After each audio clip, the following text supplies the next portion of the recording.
మన కళ్లకు కనిపించేది భయాన్ని కలిగించవచ్చు, కాని దేవునిపై విశ్వాసం మనకు ధైర్యమిస్తుంది. ఈ డే 29 కథ ద్వారా విశ్వాసంతో జీవించడమంటే ఏమిటో తెలుసుకుందాం. మన జీవితంలో చాలా సందర్భాల్లో మనం ఒకటే ప్రశ్న అడుగుతాం: ఇది ఎలా జరుగుతుంది? ముందు ఏముంటుంది? నా జీవితం ఎటు వెళుతోంది?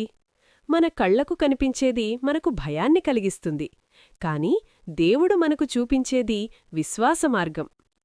బైబిల్లో ఒక అందమైన సంఘటన ఉంది. యేసు తన శిష్యులతో పడవలో ప్రయాణం చేస్తున్నాడు. అకస్మాత్తుగా పెద్ద తుఫానొస్తుంది. నీరు పడవలోకి వస్తోంది. శిష్యులు భయంతో అరుస్తున్నారు. కాని యేసు ప్రశాంతంగా నిద్రపోతున్నాడు. శిష్యులు తుఫాను చూశారు. యేసు దేవుని శక్తిని చూశాడు. యేసు లేచి ఇలా అన్నాడు: భయపడకండి, మీ విశ్వాసం ఎక్కడుంది? మన జీవితంలో కూడా అలాంటి తుఫాన్లు వస్తాయి. ఆర్థిక సమస్యలు, ఆరోగ్య సమస్యలు, కుటుంబ కలహాలు, భవిష్యత్తుపై అనిశ్చితి. మన కళ్ళు సమస్యలను చూస్తాయి, కాని విశ్వాసం దేవుణ్ణి చూస్తుంది. విశ్వాసంతో నడవడమంటే సమస్యలు లేవని నటించడం కాదు, భయం రాకపోవడం కాదు.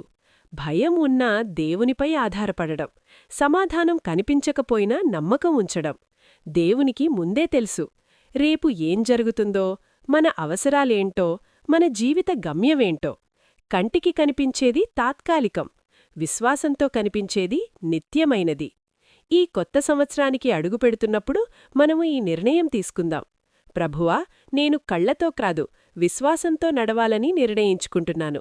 ప్రతిరోజు ఒక క్రొత్త న్యూ ఇయర్ వీక్ సందేశం కొరకు సబ్స్క్రైబ్, లైక్, షేర్ వీడి లైఫ్ స్టూడియో. ధన్యవాదాలు.